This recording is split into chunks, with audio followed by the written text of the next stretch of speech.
Welcome back to another film review, the series where I discuss the latest films hitting theatres. Today, we're talking about One Battle After Another, the newest film from Paul Thomas Anderson. And, true to form, Anderson wastes no time making an impression. Think back to Boogie Nights, Magnolia, There Will Be Blood, films with a distinct visual style and themes of responsibility, regret, and dysfunctional families. This film is no different. If you're going in for more of that same Anderson touch, you won't be disappointed. While I have a few issues here and there, I found One Battle After Another to be one of the strongest films of 2025. Engaging, entertaining, and surprisingly funny.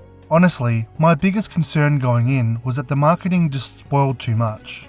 Where I live, the trailers were everywhere. Long, detailed, and revealing more plot and jokes than I think they needed to. And while, yes, some of those jokes hit harder in the trailer than in the film, I can happily say that there are still plenty of surprises left. So what's this film actually about? In the simplest of terms, revolution and family. Leonardo DiCaprio plays Pat Calhoun, a dysfunctional but loving father, and Teyana Taylor plays Perfidia Beverly Hills, his partner in both love and politics. They're part of a revolutionary group known as the French 75, and their constant clashes with Sean Penn's villain, Colonel Stephen J. Lockjaw, form the heart of the story. The film spends a lot of time building out this triangle, and it may be too much for some viewers, but I thought that the investment pays off later on.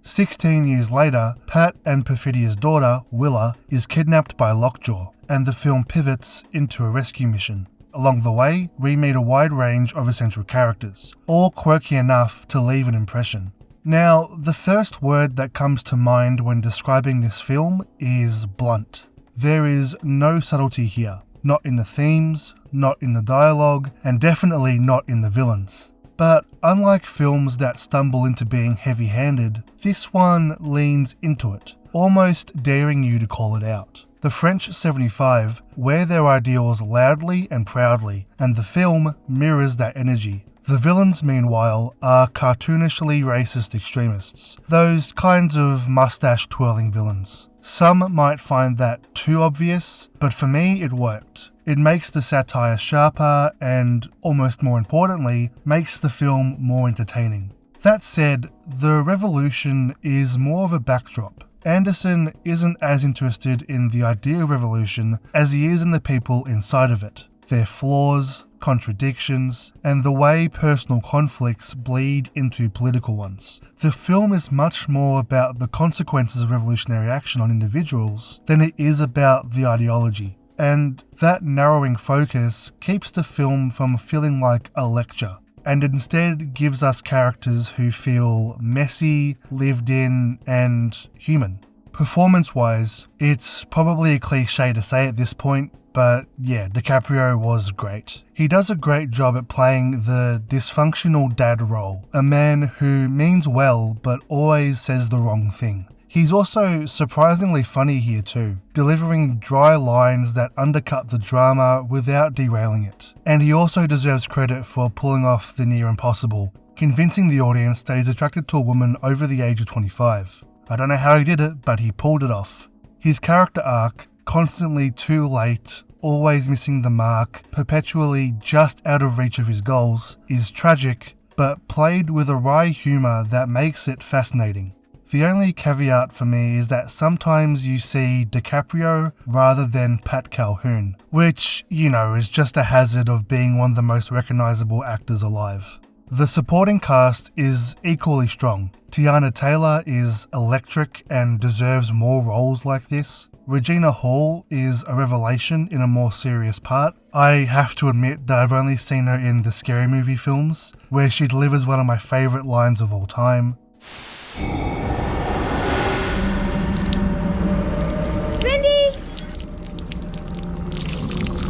The TV's leaking!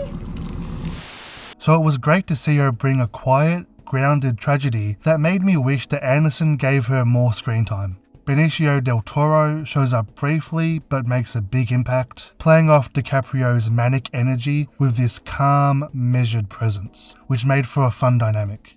and Chase Infinity as Willa delivers a strong debut. The only drawback was for me that she felt too old for a 16-year-old role. It just made the conceit harder to buy. Still, her performance is more than good enough that you understand why Anderson cast her. Better to have a slightly older actor who can pull it off than risk a weaker performance. But the standout, without question, is Sean Penn. Colonel Lockjaw is instantly one of the greatest cinematic villains for me. Penn throws himself into the role. The stiff, forward-marching walk, the facial tics, the way he dominates every scene with this eerie confidence. He's magnetic and grotesque all at once. The kind of villain that you just can't look away from. Honestly, his performance alone is worth the ticket price. What surprised me the most, though, was the humour. This is easily Anderson's funniest film.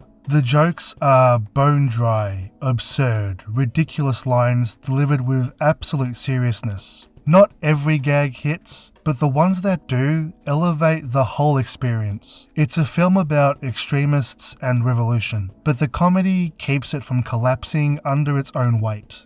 Visually, Anderson takes some risks. A lot of the film is shot handheld, giving it a raw, immediate, documentary energy. Then you get these incredible tension-filled scenes shot with a deep telephoto lens, especially in those action, thrill-seeking scenes that just make the film stunning. And with subtle visual callbacks that are laid throughout the story, you can see Anderson's craft at work beneath the chaos. The score by Johnny Greenwood is another highlight. The first act is all operatic swells, heavy on piano and strings. Then it shifts into playful, almost quirky piano and guitar motifs that hum in the background, lulling the audience into forgetting the score is even there, until you realise it's been guiding the tone all along. By the third act, it explodes into percussion, ramping up the tension until it's almost unbearable. It's varied, it's deliberate, and it's easily one of Greenwood's best works.